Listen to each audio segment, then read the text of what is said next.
Assalamualaikum warahmatullahi wabarakatuh.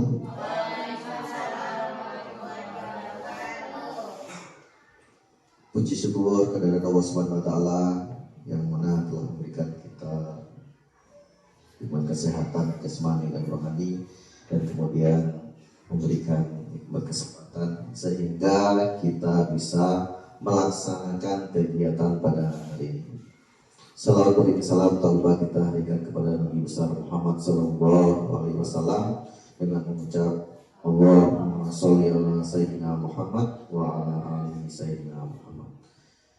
Yang saya hormati Bapak Kepala Sekolah SD Negeri 11 Rambang, dan saya hormati Bu Wakil Kepala Sekolah, dan sekaligus di Kompel kita ini adalah ketua Kompel kita. Dan saya hormati pada Bapak dan Ibu majelis guru dan tendik yang menyempatkan hadir di kegiatan kita kali ini. Sebelum memasuki ke pemaparan yang saya tampilkan ini, kita melakukan ice breaking dulu ya Bapak Ibu ya, agar kita terlihat lebih fokus lagi dengan kegiatan kita. Apakah Bapak Ibu sudah siap semuanya? Oke, kalau sudah, perhatikan, jangan lupa cluenya, jangan lupakan orang ketiga. Nah, orang yang pertama itu Pak Leo, dan orang kedua Ibu Putri, dan orang ketiga siapa? Salah. Coba angkat tangannya Bapak Ibu ya. Jadi ketika kita menjawab, angkat tangannya biar nampak nanti siapa yang menjawabnya. Ya, saya ulangi lagi. Orang pertama itu Pak Leo, orang kedua itu Bu Fitri, orang ketiga Ibu Masde. Salah. Ingat ya Bapak Ibu ya, cluenya jangan lupakan orang ketiga. Oke? Paham? Nah, kita ulangi lagi dengan pertanyaan yang awal. Orang pertama itu Pak Leo. Orang kedua Ibu Fitri. Orang ketiga Ibu Fitri ya? Enggak, sendiri salah. Orang ketiga sendiri. Salah. Diri kita sendiri. Salah. Nah, saya ulangi lagi. Cluenya jangan lupakan orang ketiga. Oke? Saya ulangi. Atau diganti nama lah. Ini bebas sebenarnya namanya. Orang pertama Ibu Masde Gina. Orang kedua Ibu Iya. Dan orang yang ketiga Ibu Masde. Salah. Ingat cluenya, jangan lupakan orang ketiga. Oh. Apakah sudah tahu? Nanti jangan tahu saja tapi tidak bisa menjawab. Coba. Ya. Orang pertama itu Ibu Masde Gina. Orang kedua Ibu kita. Orang ketiga jangan dilupakan. Orang ketiganya Pak Yusuf. Oke, benar. Jadi cluenya ya, jangan lupakan orang ketiga. Sekali lagi ya. Oke, sekali lagi. Nah, orang pertama Ibu Asmira. Orang yang kedua Pak Yusro. Siapa orang ketiga? Orang ketiganya Ibu Erna. Oke, benar. Kasih pertanyaan lagi. Nah, Bapak Ibu apakah sudah paham dengan cluenya? Nah, cluenya kan jangan lupakan orang ketiga. Ya, jadi orang ketiga, sebutkan saja orang ketiganya. Namun jangan lupa cluenya orang ketiga.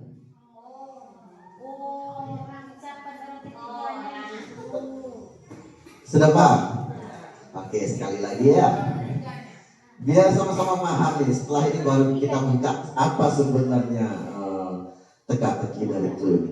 Oke, yang pertama, orang pertama itu Pak Leo, orang kedua Pak Yusro, orang ketiga siapa?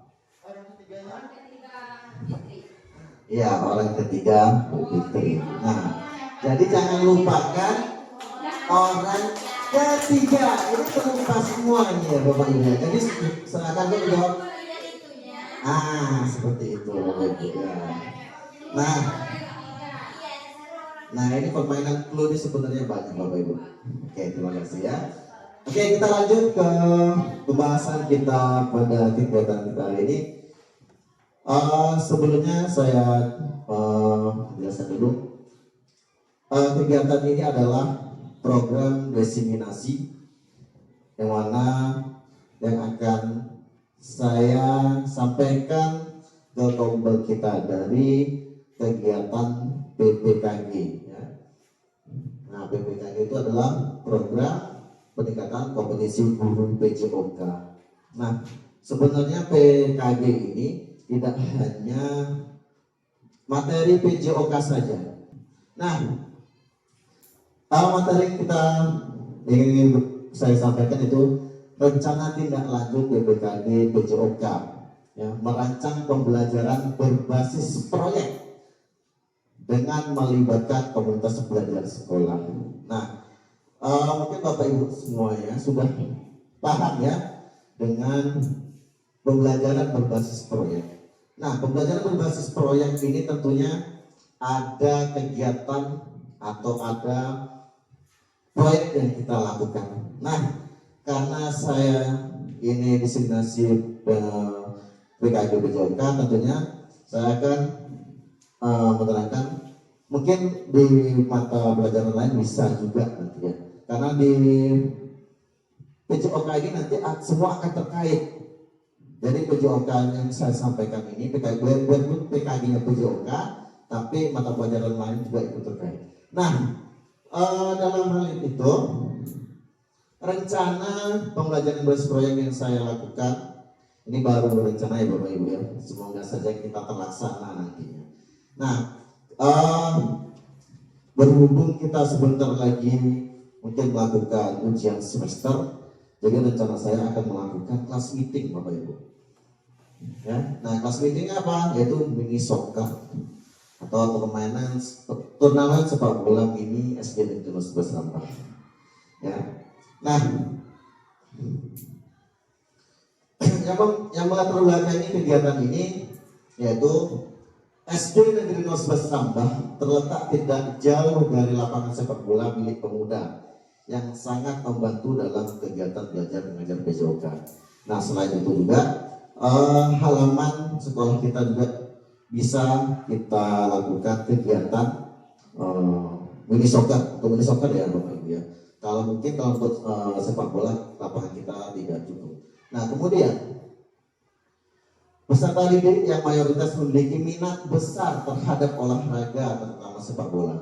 Nah, hal ini didasarkan permintaan peserta didik untuk bermain sepak bola ketika jam olahraga maupun di waktu senggang.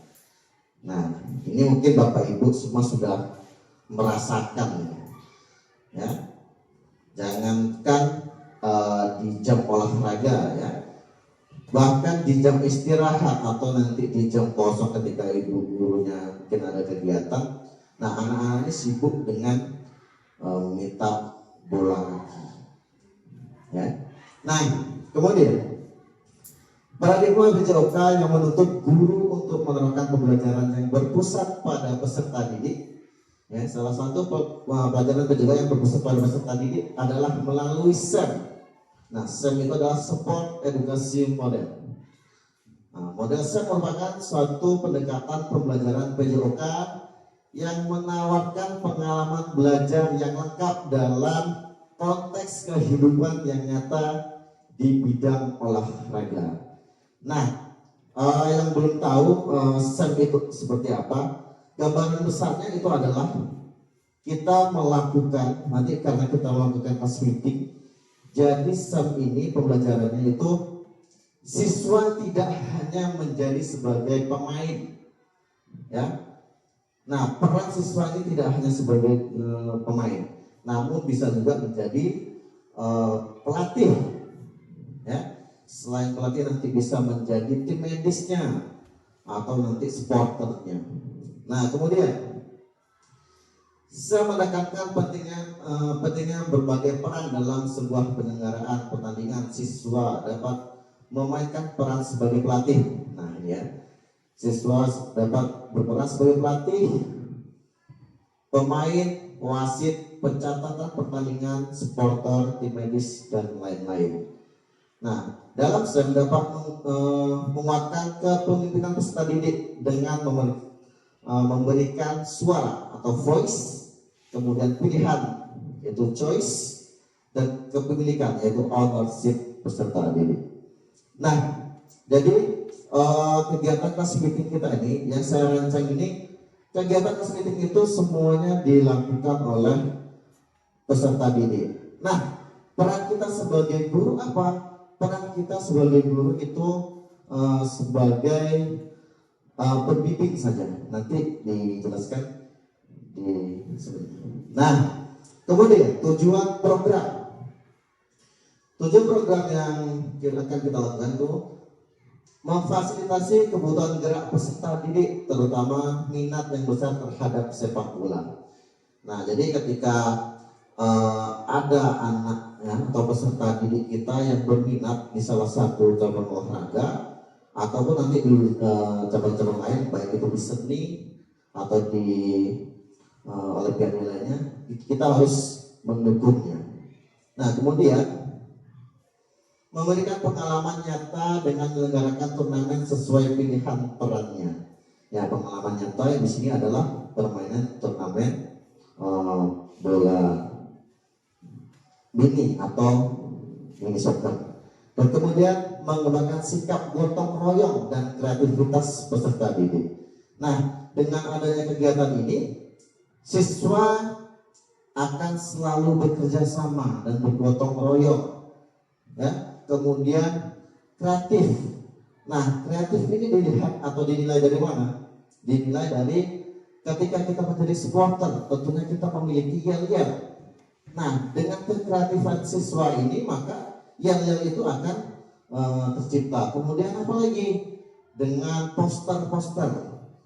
Nah, biasanya kalau kita menonton bola, ya, bagi yang hobi bola atau yang jangankan dalam olahraga, ketika menonton konser itu aja ada tulisan atau gambar yang kita pegang seperti itu. Nah, dengan adanya seperti kegiatan ini akan meningkatkan kreativitas siswa atau peserta didik. Nah, capaian peserta didik dalam kegiatan ini itu peserta didik mampu merencanakan dan melaksanakan turnamen mini soccer. Nah, jadi dengan adanya kegiatan ini, siswa itu diberikan kebebasan bagaimana peserta didik itu merencanakan kegiatan mini soccer itu dan kemudian melaksanakan. Dan yang kedua itu peserta didik mampu melaksanakan tugas dan tanggung jawab sesuai dengan perannya dalam penyelenggaraan turnamen. Nah, karena tadi ketika di class meeting ini kita melakukan dengan pembelajaran SEM, nanti jadi siswa atau peserta didik ini tidak hanya sebagai pemain, ya, karena selama ini kan kita mengajak siswa bertanding itu hanya sebagai pemain saja. Namun dalam kegiatan ini kita akan membimbing siswa berperan sesuai dengan peran yang dipilihnya. Bagi nanti sebagai pelatih, dia harus mengetahui strategi-strategi apa yang akan dilakukan. Kemudian seandainya dia menjadi tim medis, ketika ada cedera, tentunya dia harus tahu apa yang akan dilakukan. Kemudian wasit, wasitnya harus siswa harus mengetahui aturan-aturan dalam permainan. Dan yang ketiga itu peserta didik mengembangkan sikap gotong royong dan kreativitasnya. Nah, kembali lagi ke yang tadi, dengan kegiatan ini akan meningkatkan kerjasama gotong royong dan akan meningkatkan kreativitas sebagai peserta didik. Nah, dalam kegiatan ini langkah-langkah dan hasil yang diharapkan untuk tiap tujuan. Yang pertama tentunya kita adalah peluncuran proyek. Nah, peluncuran proyek ini yang pertama itu adalah poster. Kita memberitahukan kepada kepala sekolah dan dewan guru seluruhnya mengenai rencana yang akan kita lakukan. Kemudian guru melakukan program mini soccer kepada peserta didik.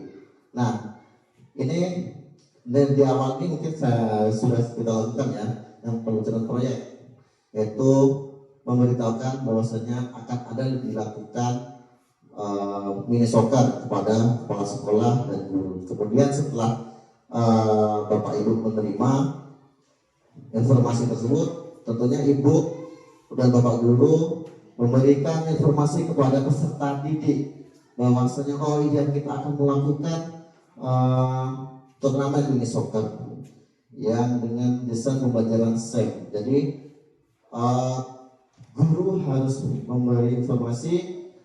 Nanti siswa ini tidak hanya berperan sebagai pemain saja, tapi bisa menjadi pelatih, tim medis dan lainnya. Nah, kemudian pengumpulan informasi.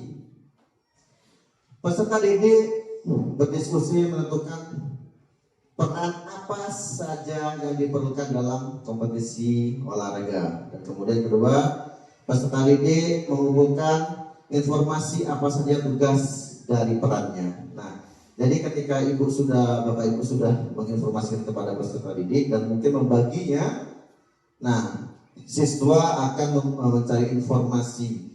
Dia berperan sebagai apa? Contohnya kalau seandainya dia berperan sebagai tim medis, tentunya dia akan mencari informasi dari sumber-sumber yang relevan, sehingga dia mengetahui ketika dia kawannya ada terjadi cedera, apa yang harus dilakukan. Dan kemudian peserta didik mengumpulkan informasi apa saja yang perlu dipersiapkan. Nah, tentunya ketika ada kegiatan banyak hal yang harus dipersiapkan. Kemudian yang poin ketiga, pengembangan umpan balik. Peserta didik menyiapkan dan berlatih bagaimana mendalami perannya. Kemudian kedua, peserta didik mempersiapkan kebutuhan dalam persiapan kompetisi baik secara administrasi maupun sarana dan prasarana yang di puncak pertandingan. Dan poin ketiga yaitu guru memberikan umpan balik secara berkala, membuat atau memperbaiki dan memperdalam hasil kerja mereka. Jadi nanti seandainya siswa ini ada yang tidak paham, Ibu ini bagaimana Bu ketika ada teman kita yang terkilir. Nah, kalau memang siswa kita tidak mengetahuinya dan tidak mendapatkan dari sumber yang relevan, tentunya kita sebagai guru kita harus bisa mendidik dan menjelaskan apa saja yang harus dilakukan. Kemudian yang terakhir yang nomor 4 itu presentasi. Nah, peserta didik melaksanakan kegiatan turnamen mini soccer sesuai dengan perannya.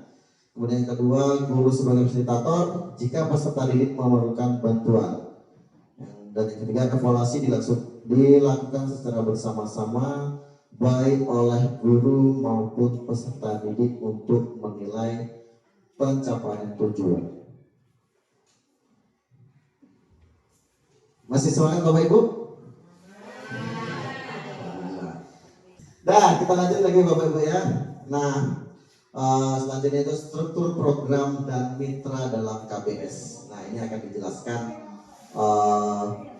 peran kita seperti apa dan sebagainya. Nah, yang pertama itu jenis program, ya. Program yang termasuk ke dalam program co-kurikuler yang dapat menjadi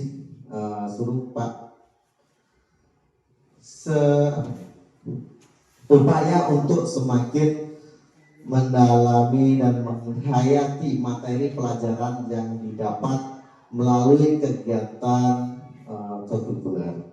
Nah, kemudian peran yang terlibat, ya, komunitas belajar sekolah di SD Negeri 11 Seramba, yaitu kepala sekolah. Ya. Dalam kegiatan ini kepala sekolah menjadi penanggung jawab dan guru PJOK itu sebagai koordinator atau lokomotor atau penggeraknya dalam kegiatan ini. Kemudian guru PAI. Nah, ini yang saya sampaikan tadi. Kegiatan ini tidak hanya guru olahraga saja. Jadi kegiatan ini berkaitan dengan mata pelajaran lain. Contohnya apa? Ada guru PAI. Nah, ini mengaitkan di bagian PAI seperti berdoa sebelum aktivitas dan mensyukuri nikmat. Ya, jadi ketika kita melakukan kegiatan itu berdoa. Nah, itu kita bisa kaitkan dengan pembelajaran PAI. Kemudian wali kelas. Nah, wali kelas ini sebagai fasilitator juga mengaitkan mata pelajaran PKN. Ya, PKN nanti kan ada gotong royong Bapak Ibu ya. Nah, kemudian bahasa Indonesia. Nah, bahasa Indonesia ini apa kaitannya? Mungkin dengan penyampaian laporan-laporan yang terjadi di dalam kelasnya. Kemudian seni budaya. Nah, seni budaya ini apa perannya coba? Nah, kalau saya lihat seni budaya ini berperan sebagai pendesain ya poster. Nah, karena seni budaya ini kan kadang hobi dengan mewarnai, menggambar seperti itu. Jadi untuk pembuatan poster itu guru seni mungkin lebih memahami itu. Kemudian peserta didik yaitu sebagai pelaksana proyeknya. Nah, kemudian sasaran program mapel PJOK itu sebagai lokomotif, kemudian mapel yang terlibat semua mapel. Jadi kegiatan ini semua guru kelas, semua guru mata pelajaran akan terlibat. Nah, temanya sesuai dengan P5 kita, kewirausahaan. Ya. Nah, karena kita kemarin mengambilnya itu adalah pemanfaatan barang yang tidak berguna atau memanfaatkan aset yang ada. Nah, di dalam kegiatan ini mungkin kita bisa kita lakukan dengan pembuatan gawang, ya, tiang gawang. Nah, tiang gawang di sekolah kita ini mungkin tidak ada, jadi kita lakukan pembuatan dengan memanfaatkan mungkin bambu, ya. Jadi ini sudah masuk ke tema P5 kita. Kemudian dimensi. Dan kegiatan ini tentunya akan melibatkan atau meningkatkan prioritas yaitu gotong royong, kreatif dan mandiri. Untuk topiknya sudah di awal tadi itu turnamen Minnesota. Elemennya yaitu kerjasama komunikasi untuk mencapai tujuan bersama, menghasilkan gagasan, karya dan tindakan yang original. Nah, kelas yang terlibat, karena saya sebagai guru olahraga tentunya saya masuk ke semua kelas dan saya pun kurang lebihnya bisa menilai kemampuan siswa. Jadi untuk keterlibatan kelas ini yang terlibat hanya kelas 3, 4, 5, dan 6. Nah, kemudian di kelas 6 itu ada tugas tambahan, yaitu sebagai penyelenggara. Nah, penyelenggara atau panitia dalam kegiatan. Nah, pelaksanaannya ini direncanakan dilakukan di semester 1 tahun 2024-2025, yaitu di kelas meeting mungkin insya Allah di Desember 2024. Nah, harapan saya sebelum lanjut ke materi selanjutnya, kegiatan kelas meeting ini tidak hanya dilakukan di semester ini saja, tapi dilakukan di semester-semester berikutnya, karena kelas meeting ini adalah ajang refleksi atau ajang pestanya anak-anak setelah satu semester belajar dengan serius, tidak ada hiburan. Jadi dengan kelas meeting ini tentunya nanti akan menjadi sebuah ajang hiburan seperti itu. Nah, kapasitas yang dimiliki, kapasitas yang dimiliki di sekolah kita ini tentunya aset manusia. Nah, aset manusia itu terdiri dari siapa saja? Tentunya kepala sekolah, teknik, guru mapel, dan guru kelas. Kemudian fisik, yaitu fasilitas olahraga, penunjang sepak bola. Karena kita merancang itu di sepak bola. Dan juga kita memandangnya di kegiatan sepak bola. Nah, kemudian lingkungan. Kita dekat dengan lapangan desa.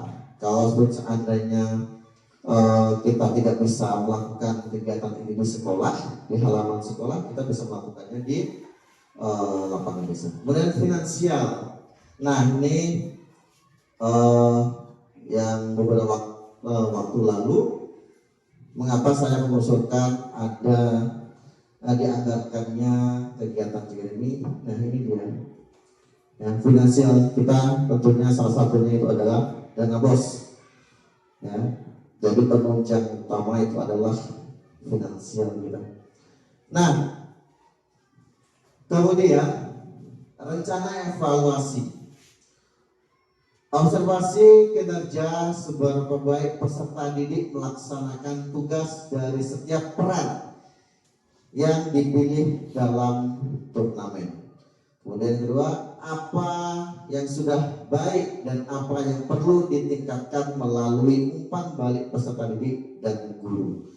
Ya, jadi kegiatan ini saya harap berlanjut. Jadi ketika kita satu kali pelaksanaan kegiatan, nanti tentunya ada kurang dan lebihnya. Nah, apa yang lebih tentunya kita pertahankan, kemudian apa yang kurang dan itu akan kita tingkatkan. Nah, jadi ketika kegiatan itu hanya dilakukan satu kali, mungkin kita tidak akan melakukan evaluasi, atau evaluasi itu tidak berguna kalau memang hanya sekali dilakukan. Kemudian dalam kegiatan ini tentunya ada beberapa kemungkinan tantangan yang kita hadapi. Ya, dalam hal ini saya cuma hanya 3. Mungkin nanti Bapak Ibu bisa memberi masukannya. Nah, tantangan berdasarkan pandangan saya, pertama itu kegiatan sekolah yang padat dan kegiatan mendadak di luar agenda. Dalam hal ini memprioritaskan hal yang lebih penting. Ya, jadi bisa saja kita berencana di setelah kita ujian kita melakukan class meeting. Nah, tantangannya bagaimana? Kita ternyata disibukkan dengan pengolahan nilai, atau bahkan ada pelatihan baik itu untuk peningkatan kegiatan belajar mengajar kita maupun di dalam kepegawaian kita. Nah, itu salah satu tantangannya. Dan kemudian berebut peran dan tanggung jawab ini bisa diatasi oleh guru mencarikan peran solusi sesuai kemampuan dan bakat peserta didik. Nah, jadi ketika membagi peran di setiap guru kelas sebagai fasilitator, mungkin anak-anak akan banyak yang berebut menjadi pemain semuanya. Nah, namun dengan pembelajaran SEM ini kita akan mengarahkan anak ada yang menjadi atau berperan sebagai pelatihnya juga, dan kemudian tim medis, profesionalnya, dan lain-lain. Namun di sini semuanya itu harus Bapak dan Ibu gurunya nanti yang mengarahkan agar peran ini semua terisi dan kegiatan berjalan dengan lancar. Kemudian yang ketiga, peserta didik apabila mengalami kesusahan, kegagalan, dan kekalahan, ya, ini diatasi dengan pemberian dukungan, motivasi, dan pengakuan terhadap kinerja peserta didik. Nah, jadi ketika tantangan kita ketika anak kita ini kalah dalam bertanding, nah terkadang ini banyak yang tidak terima atas kekalahannya. Nah, tentu kita sebagai fasilitator atau pembimbing kita harus memberikan motivasi, kita memberikan pengetahuan terhadap sportivitas kita sebagai seorang olahraga. Itu saja yang bisa saya paparkan. Lebih dan kurang saya mohon maaf. Wabillahi taufiq wal hidayah. Wassalamualaikum warahmatullahi wabarakatuh.